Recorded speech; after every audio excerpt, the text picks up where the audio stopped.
Boa noite, pessoal. Sejam todos bem-vindos ao segundo dia do nosso primeiro encontro sobre leishmaniose visceral canina da Unifespa, organizado por docentes e discentes do Grupo de Extensão em Educação sobre Leishmaniose Visceral Canina, do Instituto de Estudo do Trópico Úmido, Universidade Federal do Sul e Sudeste do Pará.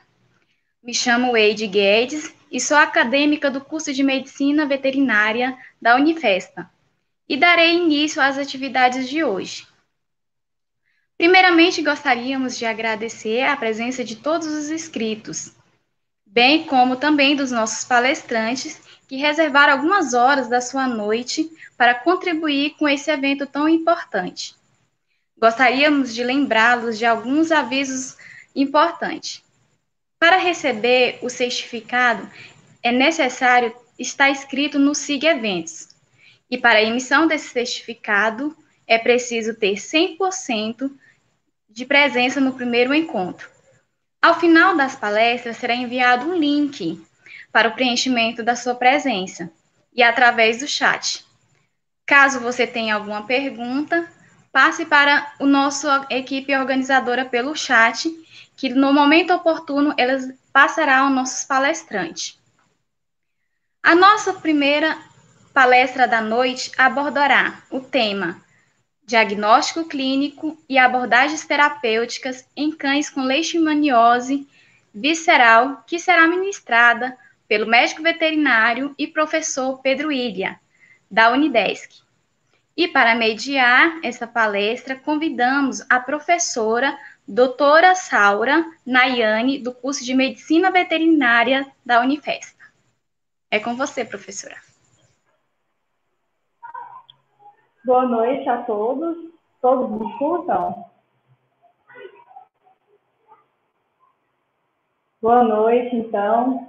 Muito obrigada pelo convite para mediar essa importante palestra de hoje. Hoje nós temos um convidado muito especial, é o professor Dr. Pedro Henrique Oliveira Ilha. Ele possui graduação em Medicina Veterinária pelo Centro Universitário do Planalto Central Aparecido dos Santos, Uniceplac, em 2013, residência em Clínica Médica de Pequenos Animais pela União Pioneira de Integração Social, UFES, em 2016, e atualmente é professor de Clínica Médica de Pequenos Animais e diretor do Hospital Veterinário do Centro Universitário de Desenvolvimento do Centro-Oeste, Unidesc. Tem experiência em atendimento clínico de leishmaniose. O professor Pedro Ilha vai falar para a gente sobre diagnóstico clínico e abordagens terapêuticas em cães com leishmaniose visceral. Então, vamos convidar o professor Pedro Ilha. Olá, gente, boa noite, tudo bem? Olá, professor, seja bem-vindo ao nosso evento. Obrigado, gostaria de agradecer o convite. Conheci a Saura quando fui para Araguaína, né? E acho que as duas vezes você foi? As duas vezes que eu fui em Araguaína? Ou foi só a primeira vez? Professor, você pode iniciar a sua palestra. Eu estou com um probleminha aqui no meu fone, mas você pode dar continuidade aqui e iniciar a palestra, tá bom? Tá ok. Acho que talvez ela não me ouviu, estava falando ali. Mas não tem problema, gente. Então, eu gostaria de agradecer o convite. Estava dizendo que eu conheci a Saura quando eu fui para Araguaína a primeira vez. E acho que ela foi a segunda vez que eu fui lá também. E é muito bacana a gente ir viajando, conhecendo as pessoas. E acredito que através desse link aí que nós fizemos nessas palestras, e aí surgiu esse convite. Então, gostaria de agradecer. Dizer que o que eu puder contribuir para vocês aqui hoje a gente vai discutir, vai conversar sobre, vou trazer um pouquinho da minha experiência para vocês, e eu também sou, como o professor falou ontem, né, eu também sou bem empolgado, viu? Então, a hora que der meu tempo aí, vocês me avisam aí, pode me falar que não tem problema nenhum, ok? Pode abrir o áudio aí, porque como eu estou na tela cheia da minha apresentação, eu não vou ver o chat, ok? Então, vocês podem abrir o áudio e falar que não tem problema nenhum. Tá bom? Então, como o simpósio aí já abordou vários temas epidemiológicos, já abordou temas diagnósticos. Então, hoje a gente vai trazer uma abordagem de um diagnóstico, não tem como fugir do diagnóstico laboratorial, a gente vai acabar falando um pouco sobre isso, né, mas a gente vai falar um pouco do diagnóstico clínico e abordagens terapêuticas para a leishmaniose. E eu costumo começar essas palestras falando o seguinte: não existe uma receita de bolo para o tratamento da leishmaniose. E talvez, por isso, muitos veterinários não gostam de tratar a leishmaniose. Talvez por isso, até muitos preferem encaminhar para a eutanásia, sem antes entender um pouco o que a gente precisa saber para fazer um bom tratamento, para ter um entendimento que esses pacientes podem ter recaídas, para ter um entendimento de que quando ele der uma recaída, como eu devo agir naquele momento. E eu estava conversando esses dias com alguns alunos, falando, cara, tratar um paciente com leishmaniose, ele é uma bomba relógio a qualquer momento. Então, hoje, os meus pacientes com leishmaniose, os tutores têm o meu número. Inclusive, até antes de eu começar essa palestra aqui, já tinha uma tutora falando comigo, eu falei, vou começar uma palestra agora, você manda mensagem que depois eu vejo. Né? Então, porque realmente a leishmaniose, o paciente com leishmaniose, ele é uma bomba relógio nesse sentido. Então, a qualquer momento, ele pode vir a manifestar alterações clínicas e é muito importante que a gente esteja ativo com esses pacientes para a gente tentar pegar essas alterações precocemente e não seja tarde demais. Tá bom? Eu vou pular para a parte do diagnóstico, que muita coisa já foi falada ontem, tá? Vou só colocar aqui diretamente para a gente poder começar a palestra. Eu vou ter que começar daqui. Não vai ter como a gente falar de tratamento da leishmaniose sem entender um pouco da questão imunológica dessa doença. Então, eu posso falar para vocês, gente, que a imunopatogenia da leishmaniose, ela é a chave para o sucesso, para o entendimento da doença e para o sucesso do tratamento, tá? Então, a gente precisa entender alguns fatores. Quando esse parasito ele é depositado ali via flebotomínio, né, naquele animal, então eu tenho uma série de células de defesa, sistema imuninato, sistema imune adaptativo, eles vão agir para tentar fazer o controle daquela infecção, e aqui que começa todo aquele problema, né? Todo o problema da persistência de parasitismo, todo o problema das células sentinelas que acabam se infectando com essas leishmanias e migrando elas para outros tecidos. Então, quando a gente pensa nessa relação aqui leishmania, a gente precisa entender o quanto essa resposta imunológica ela é importante para o controle dessa doença. Tá? Então, normalmente, gente, como que acontece esse processo? A gente vai ter aqui a inoculação de promastigotas na pele, então vem flebotomina, vai fazer o repasso sanguíneo e acaba transmitindo as formas promastigotas. Né? E aí, a partir desse momento, eu vou ter uma infecção local e o desenvolvimento de uma resposta imunológica. E aqui, gente, vamos lá, numa condição muito rara, e aí é importante trazer isso porque está em livro, tem que trazer, mas isso é muito, muito raro, tá? Tipo assim, muito raro, eu nunca vi na minha vida, mas ela pode acontecer. Que é o paciente, ele se curar aqui daquela infecção local. Então, tem infecção local, a resposta imune é muito efetiva e ele consegue fazer a eliminação completa. Isso é extremamente raro. Vamos para a nossa realidade. O que seria a nossa realidade? Então, nós temos aqui basicamente dois tipos. A depender da resposta imunológica que ele desenvolva, eu vou ter uma infecção subclínica e uma resposta imune efetiva. Ou seja, uma resposta imune capaz de controlar aquela infectividade, tá? Ou ele vai ter um segundo caminho, que é o caminho de doença sistêmica, que é quando ele apresenta um outro tipo de resposta imunológica, a gente vai conversar um pouco sobre isso, onde ela não é capaz de controlar a multiplicação desse parasito e, posteriormente, nós vamos ter o quê? Disseminação do parasito e relação de doença, tá? Então, quando a gente fala de leishmaniose, é muito importante eu ter um entendimento do quê? Eu posso ter um cão, que ele é um cão reservatório, porém um cão assintomático, e eu tenho um cão doente. Então, é muito importante, nem todo cão com leishmaniose estará doente. Então, é muito importante que a gente tenha esse tipo de entendimento sobre essa doença, tá bom? E aí, gente, como que funciona isso aqui? Então, a gente não precisa aprofundar tanto, assim, a galera já vê essas coisas da imunologia, já fica louco, né? Então, calma. Tem que saber o básico? Tem que saber o básico. Só para a gente fazer bem resumidamente aqui, nós temos 2 padrões de resposta imune no organismo. Nós temos uma resposta TH1, que a gente chama de resposta imune celular, e uma resposta imune TH2, que é uma resposta imune humoral. Como que acontece esse processo? Então vem aqui a leishmania, vem aqui o macrófago, correto? E ele vai fazer a apresentação aqui dessa leishmania, desse antígeno para um linfócito T virgem, ou seja, um linfócito que ainda não foi estimulado. E, a depender dos tipos de interleucinas produzidas nesse momento, nessa reação, dessa apresentação de antígeno para o linfócito T virgem, eu vou ter os padrões de resposta imunológica. Então, um animal que tem uma predominância de resposta TH2, tá? Que vai ter o quê? Produção de algumas citocinas importantes, como fator de necrose tumoral, interferon gama, tá? E essas citocinas vão fazer ativação dos macrófagos, esses macrófagos vão produzir óxido nítrico sintase, e posteriormente óxido nítrico, peróxido de hidrogênio, e eles vão fazer a eliminação desse parasito. Então, gravem isso, resposta TH1, resposta boa contra a leishmania, tá?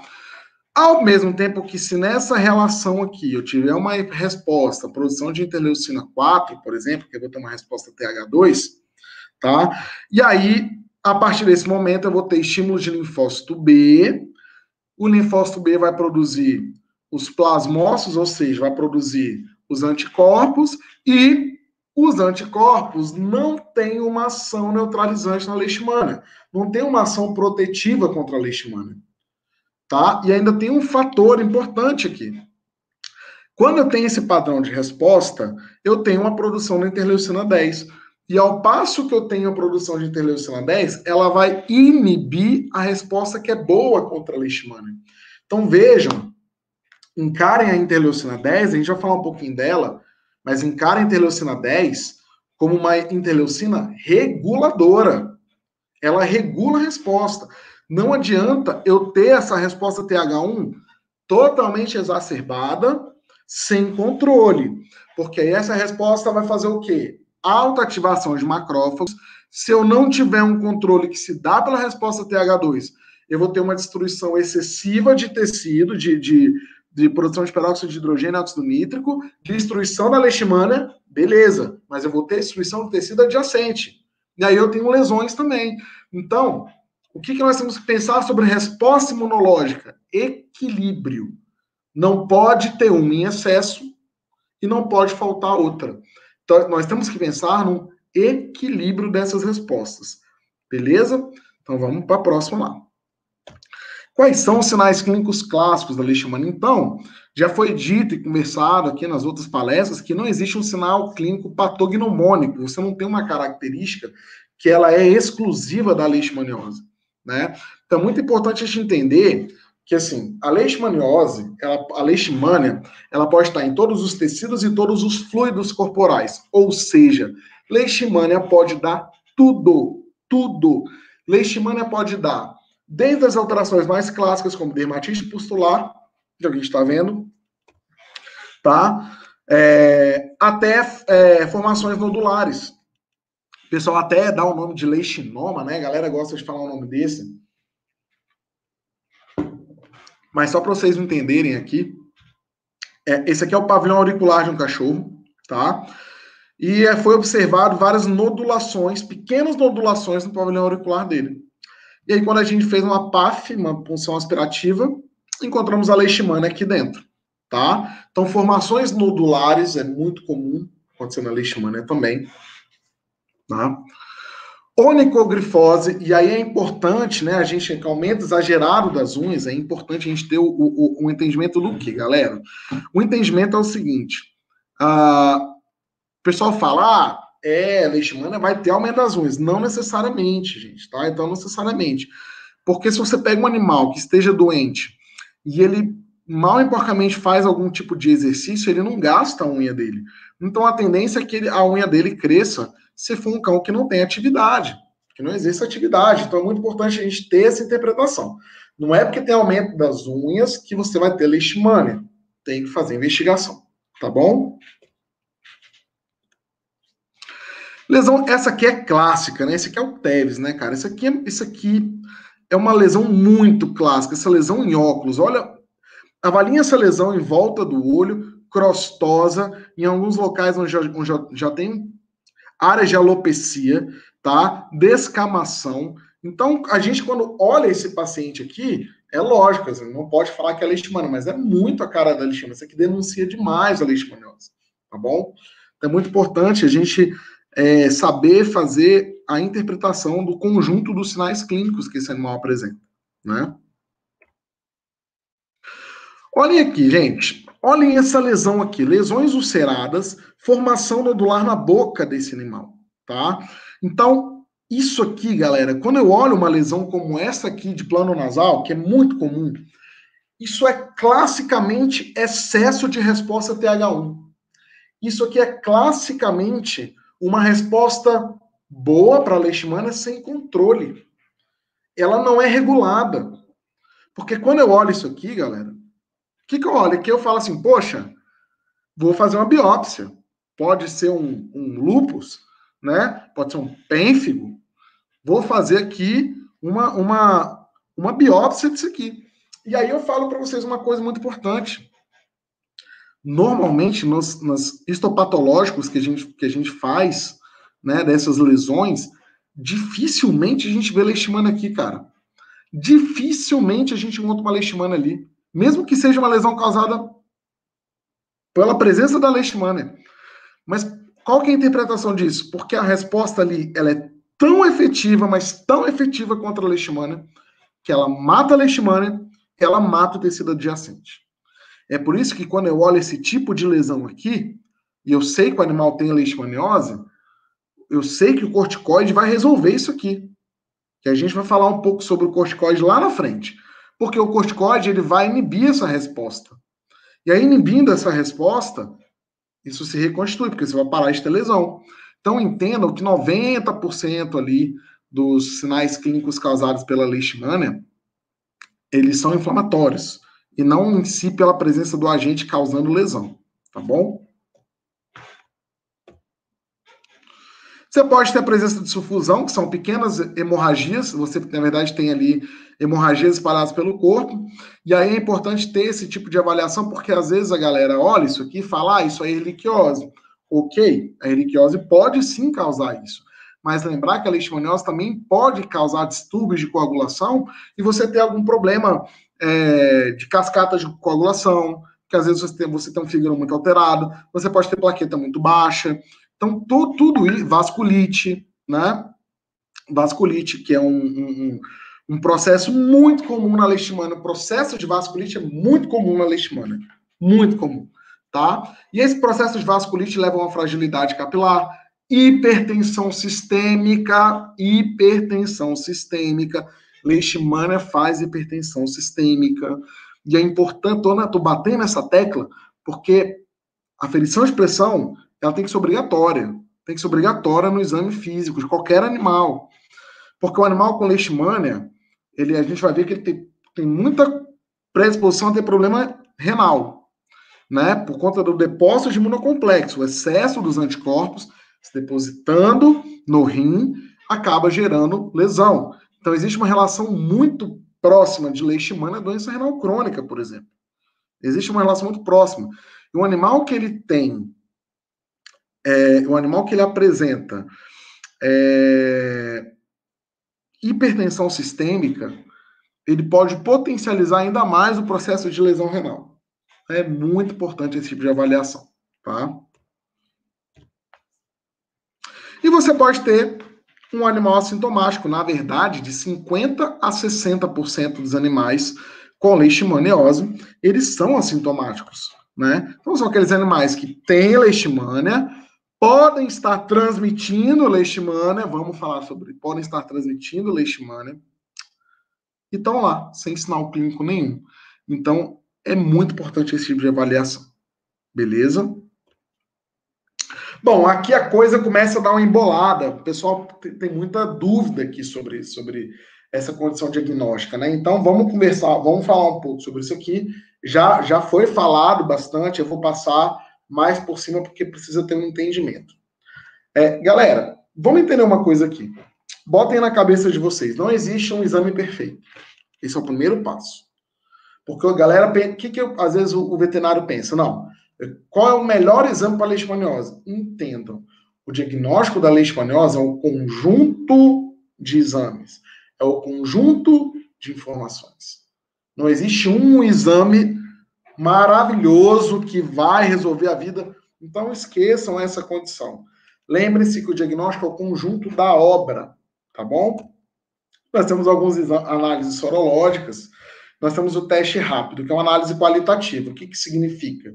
Que ele detecta a presença do anticorpo para leishmania, ponto final. E é isso que ele faz. Qual que é o problema desse teste aqui? Só para a gente poder entender. Laboratórios entram na briga dizendo que não há reação cruzada.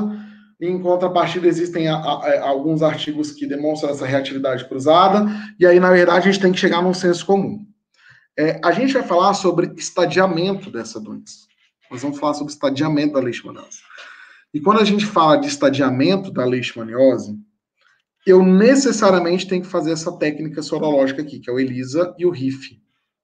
Reação de imunofluorescência indireta. Que é uma análise quantitativa. Ele vai quantificar os anticorpos que aquele não apresenta. Ele vai fazendo diluições, que a gente fala. Então, ele começa diluindo 1 para 40, deu positivo, quando você pede a diluição total, né? 1 para 40, ele deu positivo, ele vai para 1 para 80, até dá negativo. Então, quanto maior for a titulação, maior é a quantidade de anticorpos que ele apresenta. E quanto maior a quantidade de anticorpos ele apresenta, mais especificamente ele vai ter aquela doença. Então, esse tem que ficar na cabeça. Hoje, o que a literatura fala para nós? Né, aqui no Brasil, se considera um animal verdadeiramente positivo para a leishmaniose quando ele dá 4 vezes positivo acima do ponto de corte. O ponto de corte é 1 para 40, então o animal que ele dá 1 para 160 para cima, ele é confirmado para a leishmaniose sem a necessidade da realização de outros exames.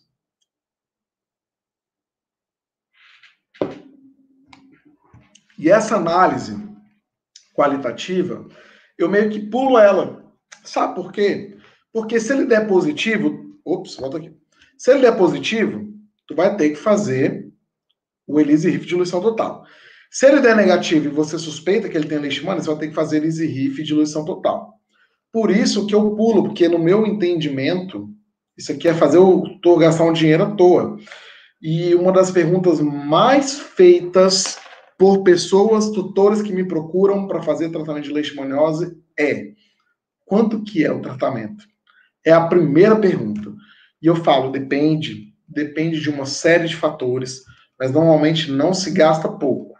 Então, isso é muito importante, essa conversa, tá? Exame parasitológico. O exame parasitológico é o seguinte: você vai fazer citologia, então, vai fazer aspirado de órgãos linfóides, medula óssea, linfonodo, baço, fígado. Galera, órgãos linfóides, ok? Então, normalmente, medula óssea costuma ser o órgão que a gente mais faz essa punção, tá? Mas esse exame aqui, eu ouvi uma vez a palestra do Texa, eu não lembro agora o nome do palestrante que falou isso. Não lembro. Mas é uma analogia que é perfeita.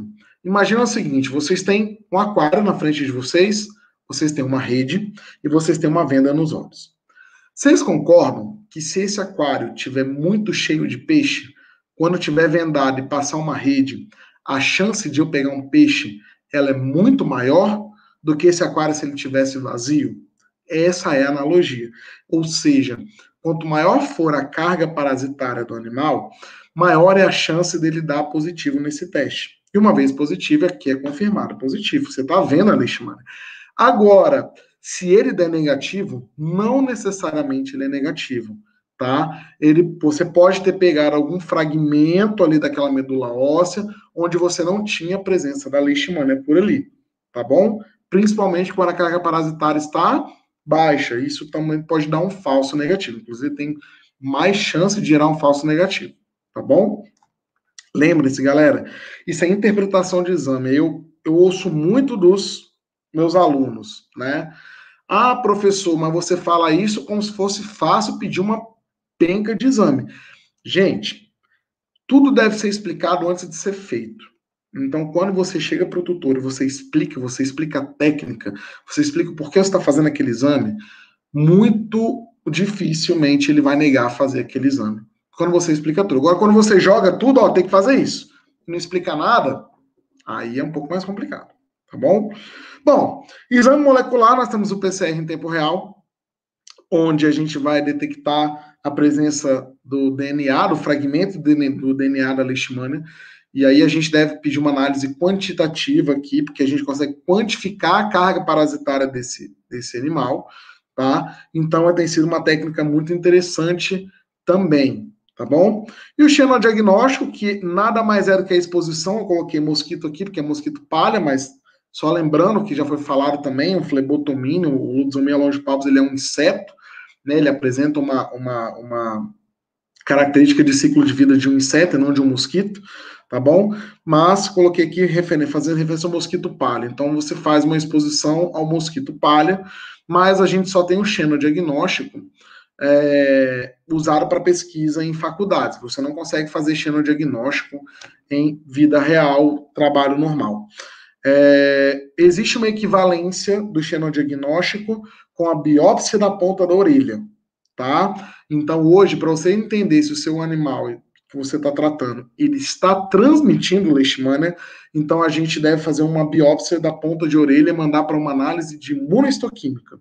Se esse animal der positivo, ele está transmitindo. Se ele der negativo, ele não está transmitindo, tá bom? Tem o mesmo valor de xenodiagnóstico.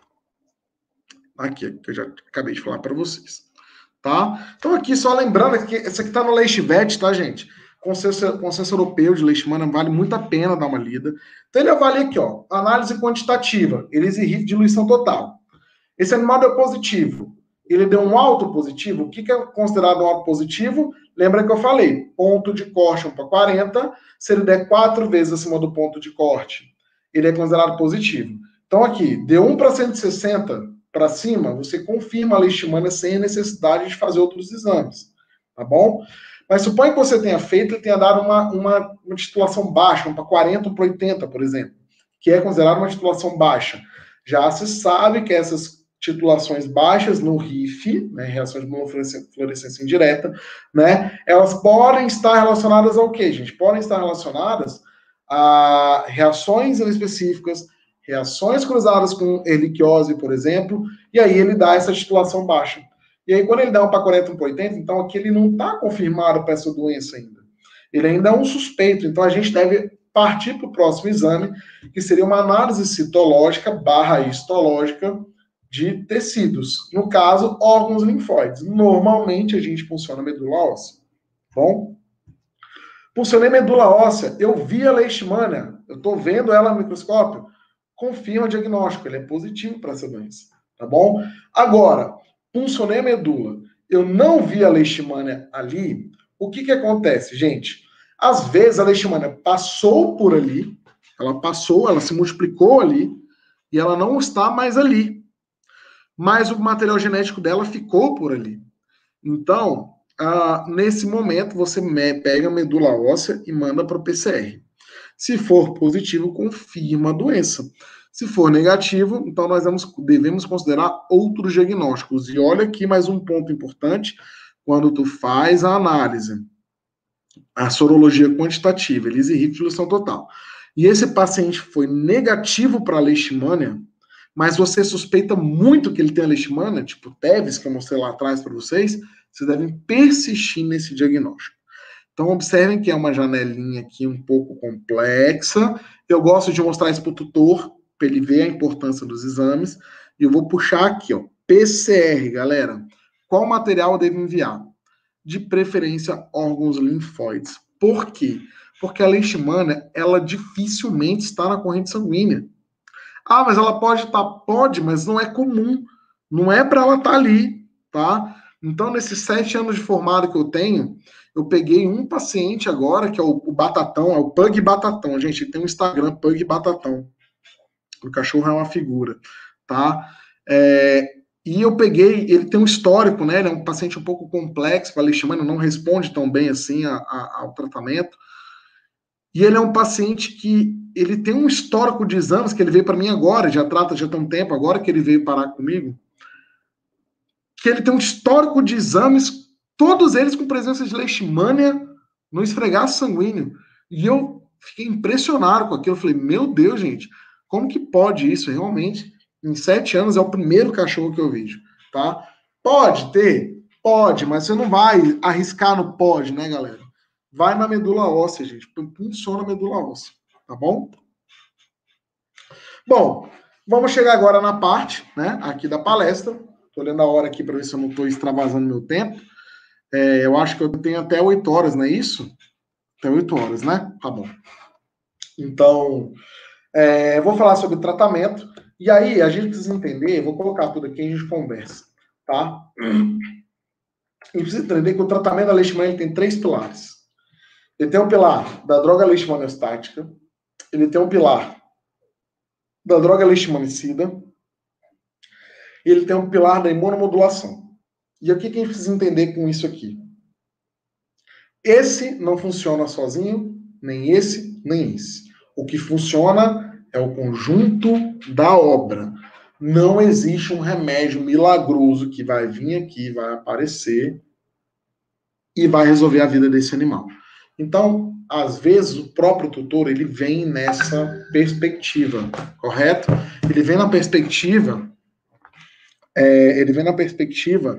de que você vai fazer um tratamento e que vai ser milagroso naquele animal, tá? Então, precisamos ter esse entendimento. Então, o allopurinol, ele é uma droga leishmaniostática, ou seja, ele vai inibir a replicação da leishmania. Então, é muito importante que a gente tenha esse entendimento sobre essa droga. E aqui vale lembrar uma outra coisa. O allopurinol, ele vai ter um efeito secundário, que é inibir uma enzima chamada xantina oxidase. A xantina oxidase, ela é muito importante para fazer a degradação das purinas, que é oriundo das proteínas. O que acontece? Se você inibir essa enzima, ele não vai degradar as purinas. Isso vai se concentrar na urina desse animal, onde seria a via de excreção, e esse animal começa a formar cálculos de xantina. Então, o uso do allopurinol pode induzir a formação de cálculos urinários. O pessoal pergunta assim, mas o allopurinol, ele é nefrotóxico? O allopurinol, ele não é nefrotóxico. O allopurinol pode induzir a formação de cálculo. E se esse cálculo for no rim, aí você tem um problema sério, porque ali você não consegue mexer. Tá bom? Domperidona. A domperidona tem uma ação imunomoduladora importante. E aí entendam o seguinte: imunomodulação na leishmania. O que é imunomodulação na leishmania, gente? A imunomodulação na leishmania, ela é... A imunomodulação da leishmania, ela é assim, modular a resposta TH1, que é o que a gente quer, e às vezes inibir TH1. Ué, Pedro, você acabou de explicar que TH1 é a resposta boa. Sim. Mas quando você tem ela em excesso, tá? Quando você tem ela em excesso, você vai ter as lesões, tá bom? Então, a domperidona vai modular a resposta TH1, que eu disse lá atrás. Por isso que eu falei, né? Não tem como a gente falar sem falar da imunopatogenia dessa doença. É importante entender.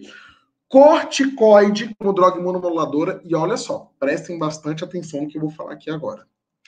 O corticoide, ele é a única droga de todas essas aqui que ela é capaz de melhorar um animal clinicamente de leishmania. Vou repetir. O corticoide, ele é a única droga que é capaz de modificar, de melhorar o quadro clínico de um animal com leishmania da noite para o dia. Por quê? A gente parte da seguinte ideia. Se 90% das lesões causadas por leishmania é inflamação, então se a gente parte desse preceito, quando eu entro com um corticoide, onde eu corto toda a resposta, ele vai parar de ter inflamação. E aí ele melhora. Porque se ele tinha poliartrite, ele vai melhorar da dor. Se ele tinha uveíte, ele vai melhorar.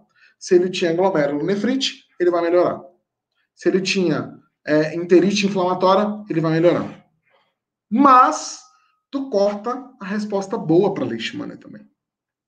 E quando você faz isso, galera, a leishmania é nada de braçada.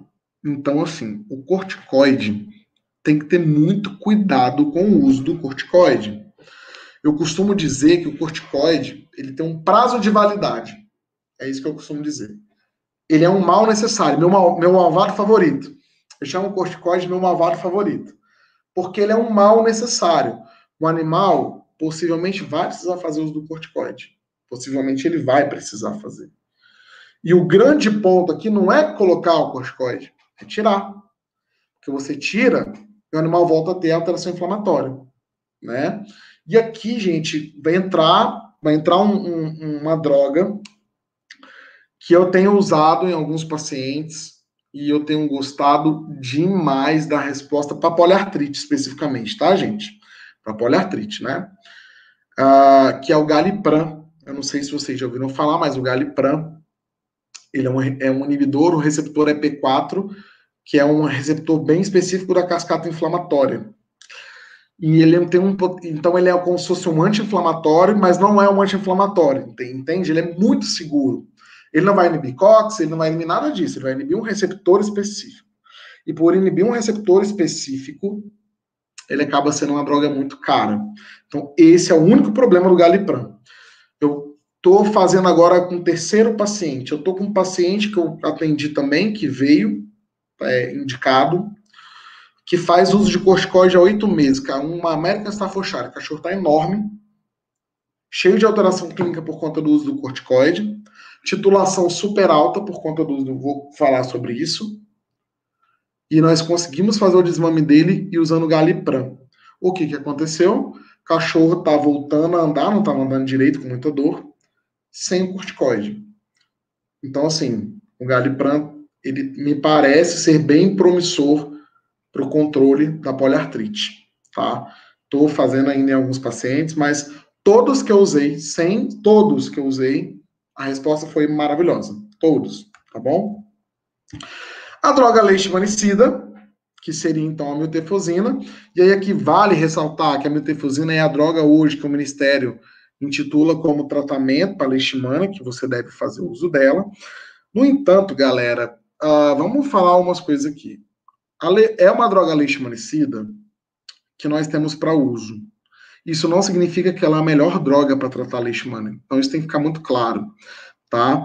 Então, muitos pacientes não respondem à miltefosina e alguns pacientes têm efeitos contrários, às vezes pioram o quadro após o uso da miltefosina. Então, isso pode acontecer, não é que o remédio não presta, não é isso que eu estou falando, só estou explicando que isso pode acontecer. E a gente tem que estar ciente de que pode acontecer, porque ele é uma droga cara. Então, nós seres humanos, nós fazemos o quê? Nós imputamos o seu uso, se eu pago caro naquilo, ele tem que funcionar. Não é isso? E aí você paga lá 2 mil no milteforano, com 7 dias o animal pode simplesmente cair, isso já aconteceu com alguns pacientes meus, e você tem que suspender o uso dela, tá? Então, fica aqui essa dica, né? A gente precisa ter esse entendimento. E eu gosto muito, tenho usado muito marbofloxacino como droga ação leishmanicida, é um antibiótico, onde você tem trabalhos paralelos falando da sua ação leishmanicida. E eu tenho usado bastante, tenho gostado bastante da resposta desses pacientes. E tá valendo a pena. Eu tô gostando bastante. Tá? Imunomodulação, então, mais uma vez, vacina como imunomodulador de resposta para a resposta TH1, que é aquela que a gente falou. Então, vamos lembrar, vacina, né? Vai ter a palestra, né? A próxima palestra vai ser sobre vacina, não é isso? Vai ser sobre métodos preventivos, vai acabar falando da vacina, né? Então, vamos pensar numa coisa aqui. Vamos só ver uma coisa aqui. A vacina, gente, vai ser bem falado, ela não previne que o animal pegue a leishmania. Então, a vacina, ela vai fazer o quê? A vacina, ela vai gerar uma resposta TH1, onde esse animal vai ter o controle dessa infecção, tá bom? Então, é muito importante essa fala, tá bom? E ter o entendimento de que um animal que for vacinado, por exemplo, ele tem que usar coleira. Não existe uma escolha entre um ou outro. Ou faz os dois, ou pelo menos usa coleira repelente. E aqui no caso, a gente usa a vacina com dose dupla, que a gente fala, né? Então, a gente faz aplicação de dose dupla com intervalo de 21 dias. São 3 aplicações depois a cada 6 meses, tá? A gente repete essa aplicação de dose dupla. Mais uma vez, modulando a resposta para a resposta TH1, tá ok? E aqui eu acho muito interessante trazer esse artigo, porque esse artigo, assim que eu entrei no mestrado, eu tive que parar o mestrado, né? Infelizmente, eu tive que dar uma parada nele, mas por causa de trabalhando muito. Mas assim que eu entrei no mestrado, 2018, eu peguei, minha orientadora me passou esse artigo, e ele traz aqui algumas prós e contras aqui, né? Sobre todas as drogas leishmanicidas usadas para tratar ser humano, tá, galera? Todas as drogas leishmanicidas para tratar ser humano, tá bom? E ele traz aqui, ó, normalmente a metefosina causa distúrbios gastrointestinais e hepatotoxicidade. Aqui só um adendo, isso aqui é de humano, tá, gente? Então, apenas trazendo como ele pode trazer esse efeito colateral e o potencial resistência que ele fala aqui, tá? Então, são alguns contras aí da metefosina. Então, lembrando que toda droga tem seus prós e contras, isso aqui é só esse artigo demonstrando isso, tá bom? E aí, nós temos duas formas de estadiamento dessa doença. Deixa eu dar uma olhada aqui, tá? Eu vou falando sobre isso aqui, os casos clínicos, porque senão não vai dar tempo da gente falar, e aí os casos clínicos, eles são mais importantes do que isso aqui. Vou colocar aqui. Tá? Isso aqui depois, gente, eu posso deixar disponível para vocês, tá? Isso, vamos colocar aqui. Toda vez que eu recebo um paciente com leishmania, eu sempre falo o seguinte: ou algum colega me encaminha um paciente, ou um colega está tratando, está com alguma dúvida, eu falo assim: a primeira coisa que vocês têm que fazer é estadiar o paciente. É a primeira coisa. Não importa, tem que estadiar. Galera, como que eu faço estadiamento da leishmania? Então, existem alguns parâmetros que devem ser feitos, alguns exames laboratoriais e avaliações clínicas. Então, por exemplo, quando a gente pensa na condição de avaliação laboratorial, a gente tem que pedir um hemograma completo. Nós precisamos avaliar a creatinina, que é um marcador de função renal importante aqui para a leishmania. Proteínas totais frações, porque normalmente esses animais apresentam uma baixa de albumina e uma alta de globulina, tá bom? Então é muito importante esse tipo de entendimento. E a relação albumina-globulina, ela tem que estar acima de 0,6. Então os animais que apresentam essa relação abaixo de 0,6 significa que pode ter um pior prognóstico, tá bom? Então vamos lá, hemograma completo, isso aqui é o mínimo, tá, gente? Tem que pedir hemograma completo, creatinina, proteínas totais frações. Sorologia por diluição total, ELISA e RIF, diluição total. Por quê? Porque se essa titulação estiver alta, um dos objetivos do tratamento é você reduzir essa titulação, e assim a gente precisa fazer, tá bom? Então, ELISA e RIF, diluição total. Urinálise em relação à proteína creatinina urinária.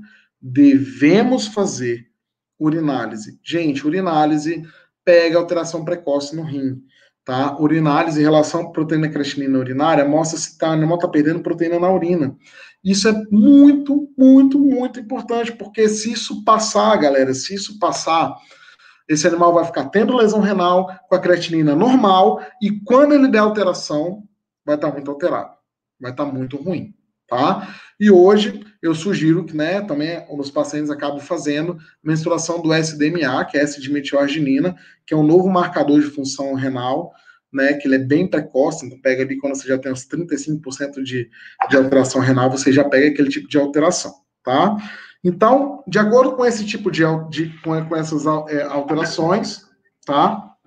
De acordo com essas alterações, então nós temos a classificação do estadiamento, que de acordo com o Leishvet vai do 1 ao 4, e de acordo com o Brasileish vai do 1 ao 5. Então o Brasileish ele colocou um estadiamento inicial, que é aquele animal que dá uma titulação baixa, 1 para 40 por 80, dá negativo em todo o resto, tá? Dá negativo em todo o resto. Então é muito importante a gente ter esse entendimento que esse animal é um animal que ele vai estar ali num estágio de suspeito, estadiamento 1, tá bom? O estadiamento 2 e 3, gente, ele é um estadiamento onde ele vai apresentar um médio alto título de anticorpo, alguns sinais clínicos, e a diferença basicamente do 2 para o 3 é que você vai ter mais sinais clínicos do que o 2 e você vai ter uma titulação mais alta, tá bom? Do 3 para o 4, basicamente o que muda é mais sinais clínicos e doença renal crônica instalada. E do 4 para o 5, nós vamos ter o quê? Do 4 para o 5, nós vamos ter um agravamento da doença renal. Então é isso que eu falo. Somando os exames todos que eu falei para vocês agora, vocês conseguem fazer o estadiamento, e aí você fazendo a condição de estadiamento, você consegue determinar o melhor tratamento para ele. Então esse rapaz aqui que eu atendi, já tem um tempo que eu atendi ele, chegou com muita lesão de pele, muito prostrado, e aí a pessoa sempre pergunta, como é que foi o tratamento, como é que foi a avaliação desse animal, teve redução da titulação de anticorpos, tá? Então foi muito importante esse processo, em relação à albumina-globulina acima de 0,6, então acabou respondendo muito bem. Quando a gente pega aqui, né, o pitoco, então o pitoco também chegou com muita alteração dermatológica, titulação muito alta, também foi um bom responsivo a essa terapia. Lembrando, pessoal, mas o que ele fez? Ele fez allopurinol, noperidona, ele fez miltefosina, então acabou fazendo o tratamento e acabou dando certo, e ele respondeu muito bem a esse tratamento. O TEVS, né, então quando a gente faz uma avaliação do TEVS, o TEVS já não tinha uma titulação muito alta, isso é curioso, porque normalmente na leishmania a gente faz a inferência de que quanto mais sinais clínicos o animal tem, maiores serão a titulação dele, maior será a gravidade da doença, e não necessariamente, tá, gente? Que foi o TEVS depois do tratamento, ainda tinha uma descamaçãozinha, dá para ver aqui atrás, né, tinha bastante descamação, mas ele foi super responsivo ao tratamento, tá? Aquela lesãozinha que eu falei para vocês, né? Então, olha aquela lesão ulcerada, eu falo assim, nossa, isso aí é 7 resposta TH1. E a gente vai lá, faz uso do corticoide nesse paciente e ele apresenta uma certa melhora. Você vê que tem uma cicatrização rápida até dessa ferida aqui. Essa aqui foi 10 dias de tratamento, o paciente já apresentava essa melhora. Tá bom? Olha aqui, né, gente? Até meio que tem que explicar essa foto, né? Aqui é um olho, aqui outro olho. Então aqui está a cabeça, o focinho está para cá. Olha a condição desse animal, né? Muito grave, né? E aí a gente conseguiu ter uma melhora. Isso aqui foi 10 dias de tratamento que ele fez uso da metefosina, fez uso do corticoide. O que melhorou ele em 10 dias aqui não foi a metefosina, foi o corticoide. Então, é muito importante a gente ter esse entendimento, tá bom?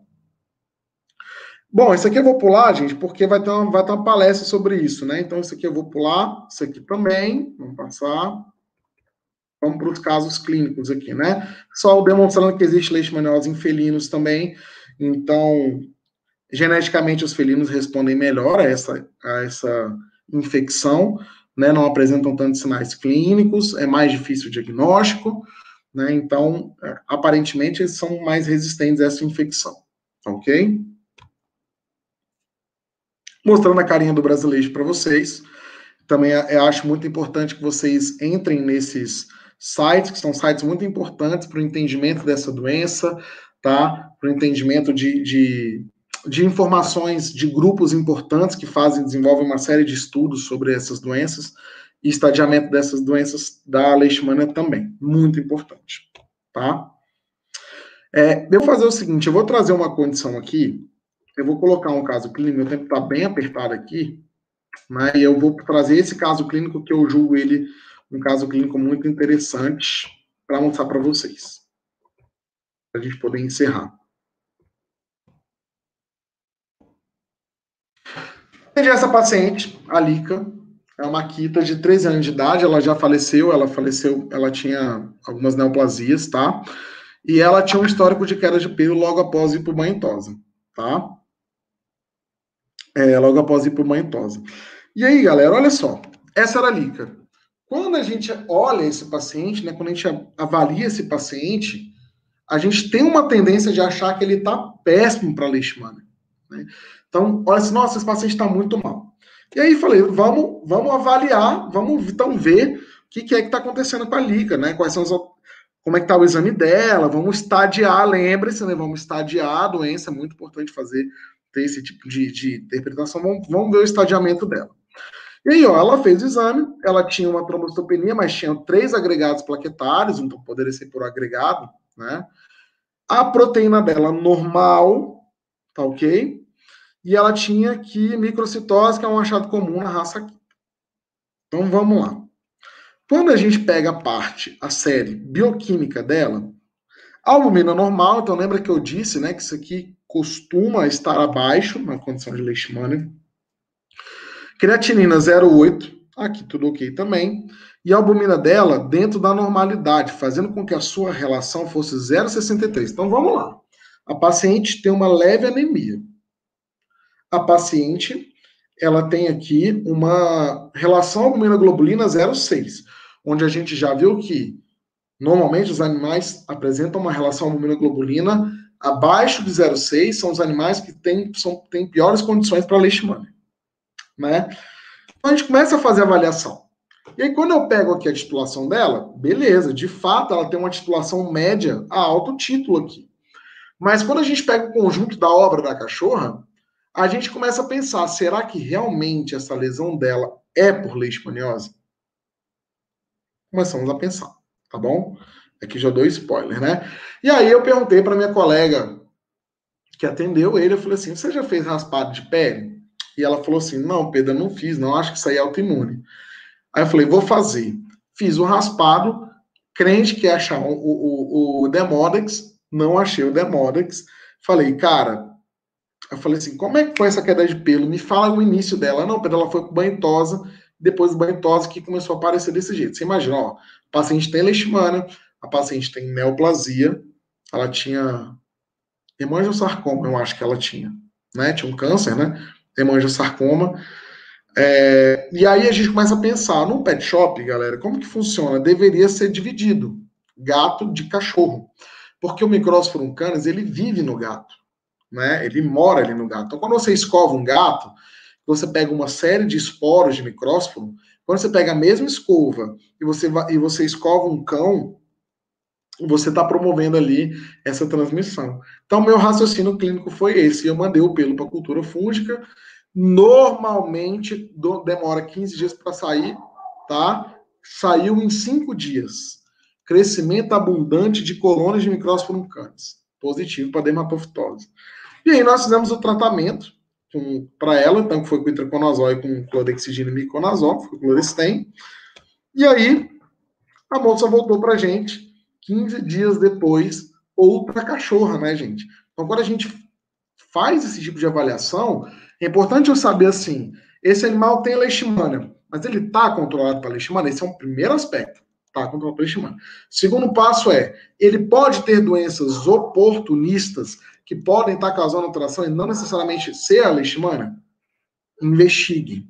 Eu posso dizer para vocês que existe um percentual aí bom de pacientes que têm leishmaniose e que apresentam doenças secundárias, como dermatofitose, por exemplo, tá? E a sarna demodésica muito comum também. Então a gente precisa e deve fazer esse tipo de avaliação sempre que a gente atender um paciente, mas eu só consigo chegar nessa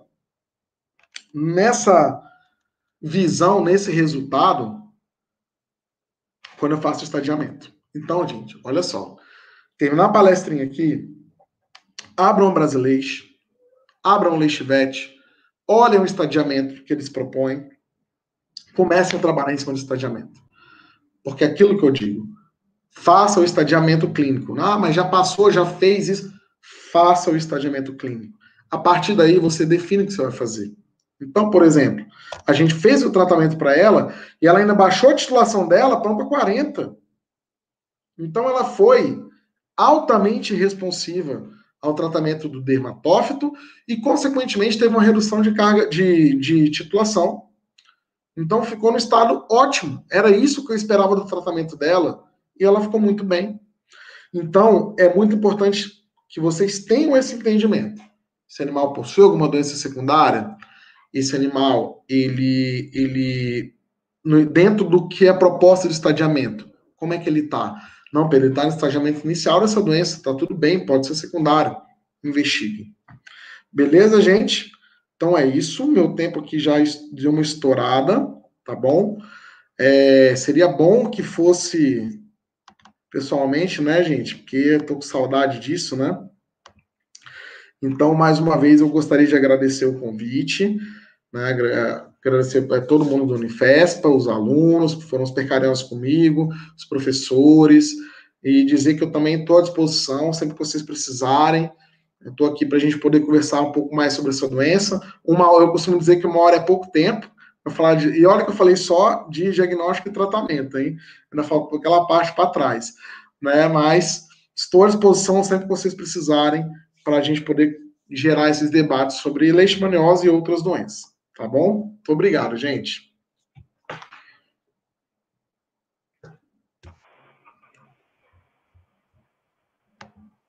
Professor, agradeço já pela sua palestra excelente, um tema assim, muito importante, muito relevante e que a gente sempre tem que estar se atualizando, né, que é a leishmaniose. Está chovendo perguntas para você, professor. Opa, então, vamos. Eu vou começar a selecionar aqui, só um momento. Só um minutinho, professor.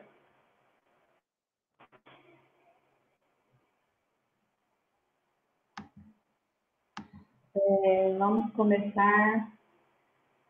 Professor, a Maria Clara Laurindo Paiva de Souza pergunta: por que os animais têm poliartrite e problemas renais nos casos de leishmania?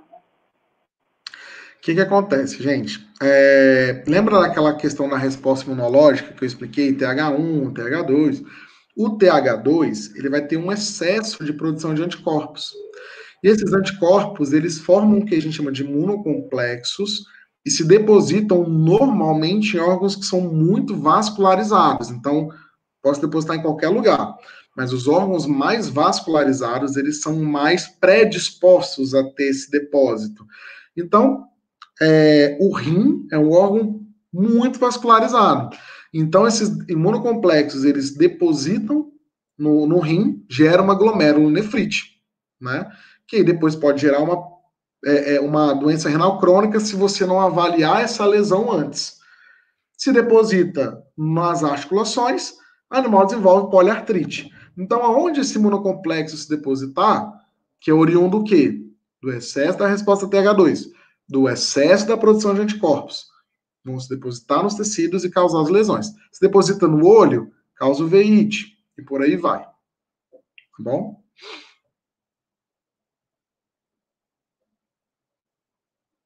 Professor, o seu microfone está desligado. Próxima pergunta. A Ana Flávia Gonçalves pede para você explicar sobre a dose da vacina, sobre como ela quis falar em relação a tratamento, sobre a vacinação. O que acontece, gente? O Brasileite, né, ele faz uma proposta de imunoterapia com a vacina em qualquer fase do estadiamento da doença, tá bom? Que vai do 1 ao 5, então em qualquer fase, tecnicamente, ele teria essa indicação. Mas qual é o intuito de fazer a vacina? Por que se faz a vacina? Porque dentro da vacina da leishmania, nós temos uma estrutura chamada saponina, e essa saponina é um adjuvante que vai promover, né, vai fazer com que o organismo responda com resposta imune celular. Então, em qualquer fase do estadiamento, você pode fazer o uso da dose dupla, ou seja, vou puxar 2 vacinas e aplicar nesse animal com intervalos de 21 dias. Então, são 3 aplicações iniciais. Então, por exemplo, 2 hoje, 2 daqui a 21 dias, 2 daqui a 21 dias. Terminei esse processo, dose dupla a cada 6 meses. E o porquê de se fazê-la? Por conta da saponina que tem no adjuvante dessa vacina. Então, existem alguns trabalhos demonstrando aí uma boa efetividade, redução de sinais clínicos, melhora dos pacientes que receberam essas doses duplas de Leishitec. Ótimo. A Ana Carolina também pergunta quais exames eu devo usar para monitorar o paciente a partir do momento que institui o tratamento e de quanto em quanto tempo eu devo solicitá-los. Lembra quando eu falei da parte do estadiamento, que acabou que eu tive que passar ele rápido por conta do tempo, né, Saura? A próxima palestra nossa aqui tem que ser 3 horas, viu, Saura, de Leishmania, tá? Eu até estava falando assim, mensagem para você, continua, estende um pouquinho. Eu não vi aqui, eu estava tão concentrado que eu não mas não vão faltar convites, pode ficar tranquilo. Opa. E aí eu falei o seguinte, existem alguns exames que o Brasileiro e o Leishvet, eles propõem, né, para que a gente faça acompanhamento desses animais. Então, por exemplo, hemograma completo. E aí, gente, vou trazer uma coisa muito importante para vocês aqui. Animais com Leishmania dificilmente apresentam alterações graves. Dificilmente apresentam alterações graves. O que seria uma alteração grave? Uma anemia muito grave, uma trombocitopenia, que é a baixa de plaqueta, muito grave. Tá? Uma leucopenia, muito grave. Então, dificilmente a leishmania sozinha faz isso. Então, se você pega um animal que está muito anêmico, tipo 10 de VG, 10 de hematócrito, por exemplo, suspeitem que há algo junto. Uma erliquiose, uma hipoplasia de medula, uma anemia hemolítica monomediada. Suspeitem que há algo por trás, porque a leishmania não costuma ter esse poderio todo. Normalmente, anemia leve, plaqueta baixa muito leve, proteína alta, normalmente é dessa forma. Então, hemograma, creatinina, pela questão da função renal, que a gente explicou, que o animal pode vir a desenvolver doenças renais, tá? Proteínas totais, frações, lembra que eu disse, na leishmania, normalmente o paciente tem albumina baixa, globulina alta, e o nosso objetivo é fazer o quê? É fazer a inversão disso, fazer com que a albumina volte ao normal e que a globulina reduza. E que a relação entre as duas, albumina e globulina, esteja acima de 0,6. Porque os artigos demonstram, né, que os animais que têm a relação acima de 0,6 possuem um melhor prognóstico. Então, tá aí um exame, gente, que vocês têm que mudar. Então, se o animal estava com 0,3 de relação, você precisa mudar essa relação, tem que melhorar. Tem que ir para cima de 0,6. Então, vamos lá. Proteína creatina, albumina globulina. Sorologia por diluição total, ELISA e RIF, diluição total, onde o nosso objetivo é impedir a sorologia quantitativa antes e depois, é sempre a questão da redução da titulação. Porque a gente faz uma inferência que é indireta, essa relação, tá, gente? Ela é indireta, tá? Que tecnicamente, quanto maior for a carga parasitária, maior será a titulação desse animal. Tá? Então, a gente reduzindo a titulação, indiretamente, falando indiretamente, porque nem sempre isso acontece, tá bom? Indiretamente, a gente está reduzindo a carga parasitária, tá? E, mais uma vez, indiretamente, isso nem sempre acontece. Então, ELISA e RIF, diluição total, urinálise, e a Saura, que era a parte da nefro, né, Saura? Então, vamos puxar aqui para os alunos, né? Urinálise em relação à proteína creatinina urinária. E se der, porque financeiro, SDMA. Então, né, se der para fazer SDMA, melhor ainda. Mas, gente, urinálise, ele é imprescindível. Eu pego o paciente, vou dar um exemplo aqui. Teve um paciente que estava 1 mês na UTI. Eu nunca tinha entrado numa UTI na minha vida. Eu entrei numa UTI. Eu falei, gente, que coisa chique esse trem aqui. Paciente com uma create de 2, assim, nem não muito alta, mas 1 mês na UTI, já tinha feito algumas transfusões, aí eu fui lá, me chamaram, eu fui lá. 1 mês não tinha uma urinálise. Uma relação ao PC, proteína creatinina urinária. E quando eu fiz, estava 15. E olha, uma relação proteína creatinina urinária de 15, eu nunca vi reverter. Se a Saura já, né, tem a experiência na nefro, pode me dizer aí, mas uma relação PC de 15, meu amigo. 2 dias depois ele faleceu. 2 dias depois da minha visita lá. Então é imprescindível fazer urinários em relação ao PC. Gente, não tem como, eu não vou deixar para fazer. Não, faz. Não existe isso. Então são esses exames. Esse é o mínimo. Quando eu falar que esse é o pacote light que eu falo. É o mínimo que você precisa para você entender como é que está o paciente com leishmania. Quando que eu faço os exames? Antes do tratamento, quando eu termino o tratamento, e se respondeu da forma que a gente espera, a cada 4 meses, independentemente de como esse animal esteja. Se ele estiver mal, se ele estiver bem. Tem que voltar e repetir todos esses exames. Tá bom? Ótimo, professor Pedro. Você falou sobre a questão da urinálise. Isso piora mais ainda se é um paciente felino ou se é uma cadela, né, se é uma fêmea, né? Então, assim, a relutância em colher a urina desses animais é maior ainda do que a dos machos, mas realmente é uma falta de costume, é um erro muito grave, né? O que eu costumo fazer? A gente acaba tendo que pedir ultrassom, porque você tem que ver a morfologia desse rim, né? Você tem que ver como é que está a relação córtico-medular. Isso é muito importante, né? É muito importante você ter um ponto inicial disso, né?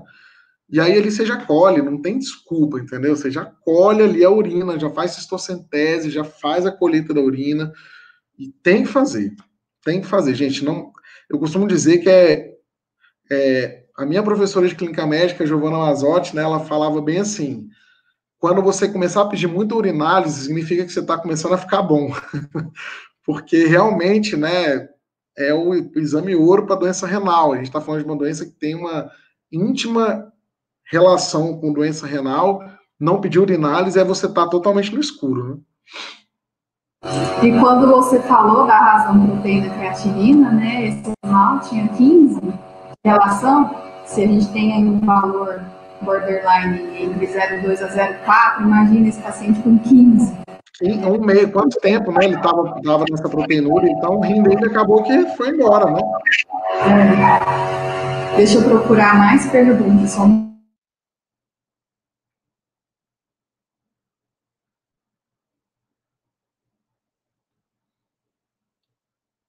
Quais alterações encontramos em um paciente, quais alterações vemos em um hemograma na fase inicial de leishmaniose? Então, essa condição de fase inicial, ela é um pouco complexa da gente falar isso, porque é muito difícil determinar quando esse animal foi infectado. A gente pode falar assim, estágio inicial de doença, tá? Vamos entender assim, ele poderia ser um portador, mas tornou-se doente, digamos assim. O mais clássico é anemia leve, não muito grave, tá, gente? Trombocitopenia leve e hiperproteinemia. Essas são, assim, clássicas das clássicas das clássicas. É muito comum esses animais apresentarem essas alterações. Então, anemia leve, trombocitopenia leve e hiperproteinemia. Essas, sem dúvidas, elas são as alterações mais frequentes de se encontrar. Lembrando também, né, professor, que a leishmaniose também, ela demora a apresentar a sintomatologia, né? Então, o início também da doença é insidioso, né? Eu tava conversando esses dias, professora, o pessoal tem assim, pensa que talvez aquele animal que chega com muito sinal clínico esteja muito ruim, e não necessariamente é assim, né? Então, a gente acabou de ver que a doença renal, ela é um fator agravante demais nessa doença. Então, você pode ter um animal que não tem sinal clínico externo nenhum e é um doente renal crônico já no íris estadiamento 3, por exemplo. Então isso, o fato dele não ter nada por fora, mas ele ser um doente renal crônico já leva ele para o estadiamento lá do pior da leishmaniose, por você imaginar. Então, quando a gente vê um paciente assim muito sintomático para leishmania, não fiquem muito, como pode dizer, impactados com aquilo. Porque, primeiro, mais uma vez, faz o estadiamento. Não importa como ele está, clinicamente. Faz o estadiamento, porque aí você vai saber onde você vai estar nessa doença. Aí você tem mais chance de melhora, menos chance de melhora, né? Eu vi que o Raul colocou que o Raul Ávila foi meu primeiro mentor, sabe, o Saura? Foi o cara que me preparou para o mercado quando eu saí da faculdade. Sou muito grato a ele. Bom que ele está assistindo a palestra aqui. Então, ele colocou, ele está fazendo a pós em oftalmo, né? Diz que encontra muito nódulo em conjuntiva, muito comum mesmo. Aí você vai lá, às vezes você faz uma citologia achando que é uma neoplasia, tá, leishmania. Isso acontece demais também, né?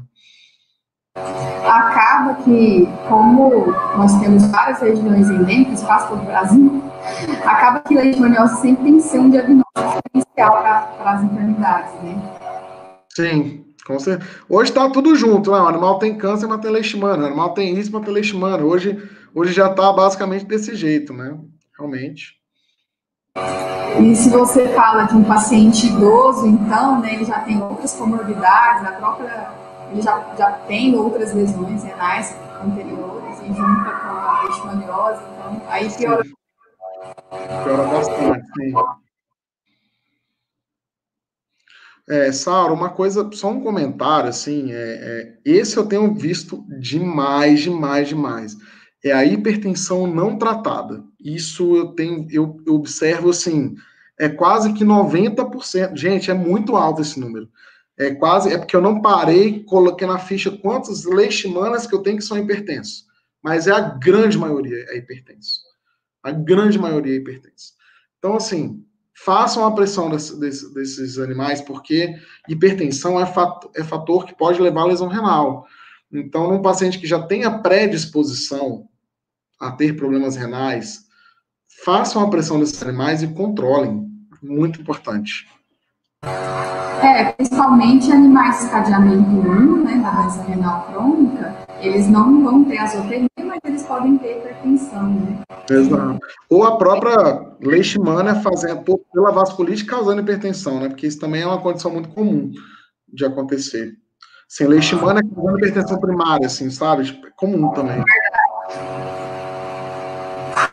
A professora Rejane, ela perguntou qual a infecção mais comum que você tem encontrado nos casos de leishmaniose?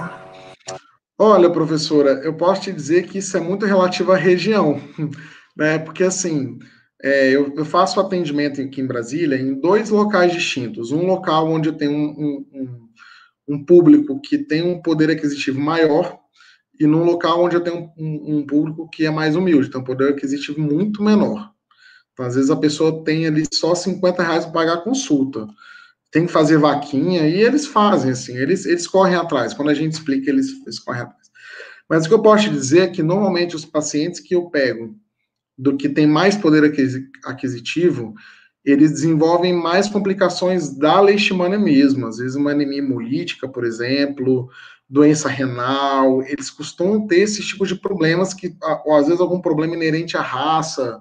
Tipo, eu tenho o Pitoco, ele é um DASH que eu atendo, que ele já operou a coluna 2 vezes, ele acabou de tirar uma neoformação do fígado, sabe? Então, tem essa diferença, porque quando eu puxo para o pessoal que não tem uma condição, um poder aquisitivo muito bom, a erliquiose disparadamente está junto, isso é muito comum.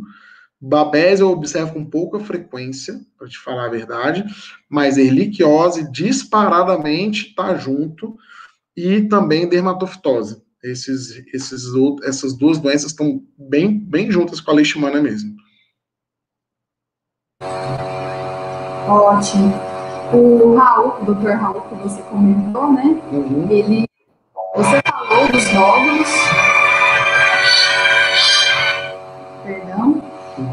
Você falou dos nódulos. Temos encontrado nódulos conjuntivar, foi o comentário que ele tinha feito, né? Inclusive como um sinal clínico. Ele te parabenizou, você já tinha visto o comentário dele, né? Sim. Outra pergunta. Algumas drogas, elas não são permitidas, alguns fármacos não são permitidos para o tratamento da leishmaniose em cães, mas são permitidas para o tratamento em humanos. Você já teve algum problema com essa questão? Como você lida com isso? O que acontece? Quando eu dou as palestras de leish, né, eu costumo dizer que eu bato muito no peito e dizendo que, de fato, eu nunca fiz o uso de uma droga proibida. Não é porque eu tô aqui ao vivo falando isso, não, mas quem me acompanha sabe disso. Eu nunca precisei fazer o uso ou usei o artifício de fazer uma droga que seja proibida, tipo anfotericina B, por exemplo, para tratamento de leishmania. O que eu posso falar para vocês é o seguinte: hoje eu tenho buscado respaldos jurídicos para uso. E o dia que eu conseguir, quem sabe? Porque o que acontece, gente? Tem animais que não vão responder a marbo, não vão responder a metefosina, e só vão responder a anfotericina. Isso é uma condição individual, entende? Pedro, mas como que você está falando disso? Você falou que nunca fez? Sim, eu nunca fiz, mas eu já encaminhei para quem eu sei que faz. Então, assim, e deu certo, o paciente ficou super bem, vida que segue. Então, assim, eu nunca fiz o uso, mas eu confesso que cada dia que passa eu tenho conversado com colegas advogados, né, para a gente tentar ver como que nós poderíamos agir de forma legal e jurídica para poder fazer o uso, autorização do uso dessa droga, que no meu entendimento pode ser uma alternativa bem interessante para um tratamento juncão não responsivo, tá, gente? Eu tenho bons resultados, muitos bons resultados, sem ter que ter usado essas drogas proibidas, tá? Então, trabalhando com os pacientes e avaliando a condição clínica de cada um deles. E vale ressaltar que alguns orçamentos que eu já andei pegando por aí não é nada barato. É muito caro. Coisa de você deixar um carro numa clínica, mais ou menos isso, tá? Então, eu ia até te fazer essa pergunta, porque o envolvimento financeiro é um dos fatores para o tutor escolher pela eutanásia. Né? Porque a partir do momento que um paciente chega e você indica o tratamento, se esse paciente fala, não vou fazer o tratamento porque não tem condições financeiras, qual que é o seu posicionamento, professor? Justamente isso que você falou, Saura. A gente tem que entender que é uma responsabilidade. Eu costumo dizer que é um casamento ali, né? E é um contrato vitalício para o resto da vida. Essa é a comparação que eu faço. Então, se o tutor ele não tem a menor condição de fazer os exames de controle dessa doença, de comprar as medicações que são necessárias, então ele realmente, a indicação é a eutanásia desses animais, tá, gente? É muita irresponsabilidade que a gente mantém esses animais vivos, tá? Tratando de qualquer forma, isso não pode existir. Então, hoje, eu falo porque eu trabalho nos dois públicos. Então, e é igual, da mesma forma que tem o pessoal de alto poder aquisitivo, que quer se livrar de um problema, isso acontece. Eu tenho um pessoal que não tem um poder aquisitivo muito grande, mas faz as tripas do coração para poder tratar o animal. Faz de tudo, faz vaquinha, corre atrás. Então é uma conversa muito franca, né, com os tutores. A minha consulta de leishmania dura 1 hora e meia. Assim, o cara tem que entrar lá e sair, não expert na leishmania, mas pelo menos entendendo a importância que ele tem a partir do momento que ele decide tratar aquele animal. Então, a partir de agora eu tenho essa obrigação para o resto da vida. Então, caso não tenha, seria eutanásia mesmo, tá? Essa é a minha conduta. Eu já atendi um paciente que, a partir do momento que eu falei, era também a partir do momento que eu falei que o animal era positivo, o proprietário sumiu e nunca mais atendeu o telefone, não voltou mais. Né? Então, assim, em Xinguá, a gente escuta relatos de tutores que não aceitam nem pagar aquela eutanásia. Exatamente. Eles mesmos cuidam, né, por si próprios, sabe-se lá de que forma, desse cão que está sendo recomendado a eutanásia, né, independente, né, da enfermidade. A gente escuta vários relatos, assim. Então as pessoas, elas também, além de não terem consciência sobre a doença, elas não, nem todas estão tão ligadas emocionalmente ou afetivamente aos seus animais. Então é uma doença assim, que realmente é muito complicada, porque o Ministério, né, ele já recomenda que os cães sejam eutanasiados. Sim, exato. Saúde pública, então tem sempre uma rixa, uma briguinha aí entre, né, quem quer tratar, né, e o Ministério que não recomenda, né, o tratamento dessa questão de saúde pública. Ele autoriza, mas ao mesmo tempo ele manda eutanasiar. Sim. Eu costumo dizer que, eu não sei como que é aí na região de vocês, mas Eu já tentei notificar e eu não consigo, assim, de verdade. Eu até já desisti, porque eu já tentei várias vezes. E aí eu só perco tempo e, enfim. Mas esses tutores que tecnicamente se negam a fazer eutanásia, que você não pode obrigar o cara, você não pode segurar ele e falar, vou fazer eutanásia do seu animal aqui agora. Eu normalmente, o melhor caminho seria a notificação mesmo, né? Porque aí o governo toma as medidas que são necessárias para poder fazer o controle daquele animal. Então, com certeza, a notificação seria a melhor saída para esse caso. Pedro, é comum, você já observou a negativação em sorologia, em PCR, após o tratamento? Então, ontem eu até fiz a pergunta para o professor, né, que estava aqui. Acho que ele não entendeu a minha fala da sorologia, né, o controle por sorologia. Seria a análise qualitativa, quantitativa. A análise quantitativa, ela se faz muito importante no controle dessa doença. Então, quando um paciente está aumentando a titulação, isso significa que aquela doença pode estar reativando, né? Então, ela é muito importante nesse controle. Eu posso dizer que não é comum. Atingir uma titulação de 1 para 40 e 1 para 80 é um resultado bom. Então, ali você sabe que a titulação reduziu, o paciente normalmente está bem clinicamente, então ali eu me sinto mais confortável de fazer esse paciente voltar daqui a 4 meses para uma reavaliação, tá? Sobre o PCR, eu comentei ontem na pergunta que eu tenho visto alguns palestrantes falando sobre o controle dessa doença com PCR quantitativo, tempo real quantitativo. Então, por exemplo, você faz um PCR agora, o seu animal deu 1 milhão de cópias. Aí você tratou. Aí ele volta com 500 mil cópias.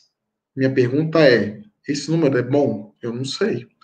Porque a titulação, se ele está com 1 para 640 e ele volta com 1 para 320, ele baixou? Baixou. Mas está bom? Não está bom.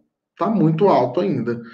Então, eu sinto uma falta do PCR em tempo real para controle de tratamento.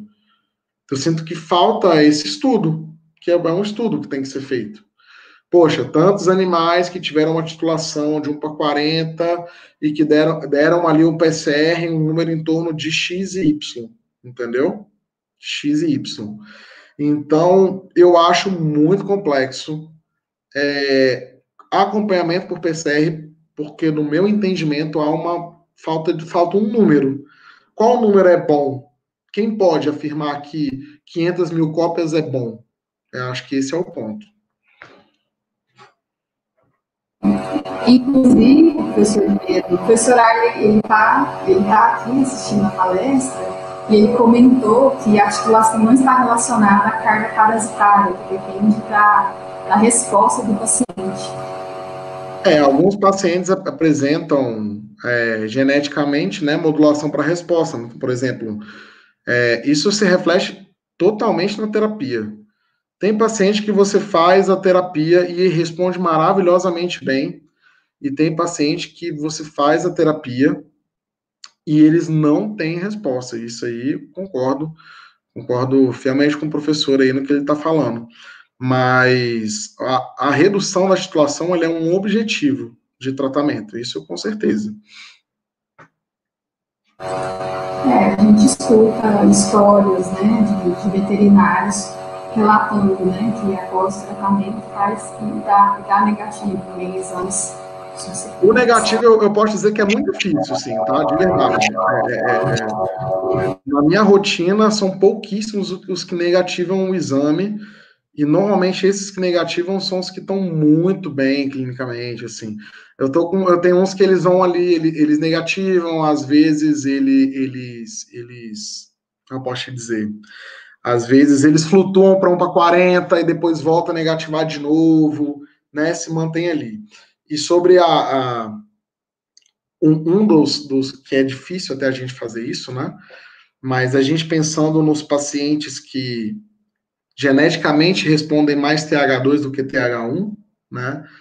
É modular essa resposta, né? Então, o trabalho da dose dupla, associado com a domperidona, o Defensin agora, aqui por conta do beta-glucano, né, que estimula ali a ativação de macrófago. Então, eu costumo dizer que quando a gente pega um paciente que melhora a titulação, que melhora, a gente equilibrou essa resposta. Mas, com certeza, esses pacientes com tendência genética à resposta TH2, eles recidivam muito mais rápido a doença do que o que é o TH1. Isso, com certeza.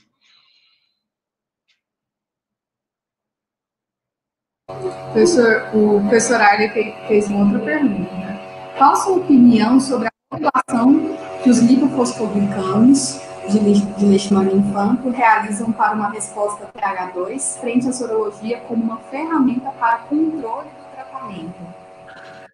Eu nunca li sobre lipofosfoglicano para modulação de resposta. Assim, nunca li nenhum artigo falando sobre, né? Mas eu tenho uma lacuna frente à sorologia e modulações de respostas, e era até uma coisa que minha orientadora do mestrado ficava muito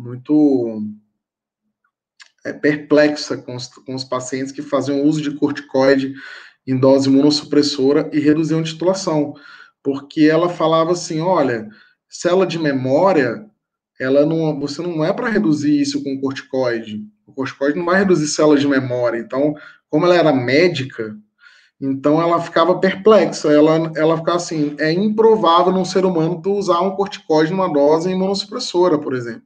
Tá? Então, assim, professor, sobre o lipofosfoglicano, eu nunca li nada sobre essa condição dessa modulação, tá bom? Então, eu não saberia te responder essa pergunta por nunca ter lido sobre, tá? Mas se for uma ferramenta que altamente faz a modulação, inibição ou modulação, acredito que a gente deve começar a fazer o uso, porque seria bem benéfico para os pacientes. Nossa, eu tinha tanta pergunta para fazer. Eu queria te perguntar sobre qual que é a sua primeira opção, já que a nitroglicosina é muito cara, né? Se você usa, né, qual que é a sua primeira opção para tratamento? Ou você avalia isso de acordo com o quadro geral do paciente, com os exames, e quando você opta ou não, quando você desiste da corticoterapia, do quadro clínico do paciente? Bem assim, em relação ao tratamento, lembrem-se, se resguardem, sempre documentado, tudo muito documentado, termos que tutores assinam, é muito importante porque nós precisamos nos resguardar em relação a isso. Hoje o Ministério fala, né, ele fala assim, todo animal que opta pelo tratamento tem que fazer uso da metefosina. Isso está escrito numa portaria, que tudo bem, uma portaria interministerial, ela não tem tanto poder legislativo, digamos assim, então, já conversei com colegas advogados, onde eles me falam que isso facilmente seria derrubado caso desse algum problema, por você não estar fazendo uso dela, né? Eu posso te dizer que hoje tem sido basicamente a marbofloxacina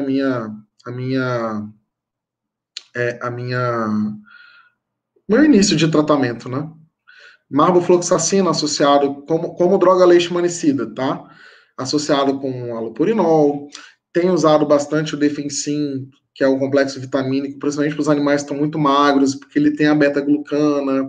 Então, eu posso dizer que hoje a minha linha de frente tem sido a Marbo, tá? E tenho até levantado dados desses pacientes para ver se eu consigo escrever alguma coisa, porque realmente tem resultados muito bacanas, assim, sobre isso. Inclusive, de redução de PCR, inclusive, entendeu? Assim, o cachorro tinha tanto de PCR, a gente fez a Marbo e ele reduziu para tanto, né? Então, uma redução bem significativa e foi muito bacana, muito interessante essa observação, que eu acho que merece mais observações para poder você ter um N bom para poder escrever. Já tem alguns trabalhos explicando da ação leishmaniana da Marbo, mas posso dizer que eu tenho gostado do uso dela. Obviamente, nem todos respondem, a gente tem que mudar a terapia. Sobre a questão do corticoide, né, que você perguntou, quando fazer o uso, corticoide, Sauro, ele é muito dependente da intensidade da resposta inflamatória que esse animal apresenta. E isso é muito, muito, muito, muito dependente disso. Então, se o animal tem alguma alteração imunomediada muito grave, normalmente eu faço dose imunossupressora. Começa 2 mg quilo, depois a gente vai reduzindo isso, né? Se apresenta alguma alteração inflamatória leve, então costumo entrar com 1 mg quilo de prednisolona 15 dias, depois vai avaliando se a gente vai continuar com aquilo, se a gente vai reduzir. O que eu acho muito importante sobre a corticoterapia é que a gente tem que ter em mente que ela tem um prazo. Qual é esse prazo? Não sabe ainda. Mas um prazo que eu falo é, se você se estender meses numa imunoterapia num paciente com leishmania, numa corticoterapia num paciente com leishmania, você está aumentando a carga parasitária dele. Porque o corticoide, ele induz a produção da interleucina 10. A interleucina 10, ela suprime a resposta TH1. Então, assim, o longo prazo da corticoterapia, ela pode ser complexa. Então, aquilo que eu falei, um mal necessário. Quando entrar alterações inflamatórias, é muito grave, dose imunossupressora. É leve, dose anti-inflamatória. Não tem alteração inflamatória, não faça uso do corticoide, porque para tirar pode ser um problema. Ótimo, professor Pedro. Como nós esgotamos aqui o nosso tempo, infelizmente nós não podemos mais responder nenhuma dúvida. Eu gostaria de agradecer imensamente pela sua disposição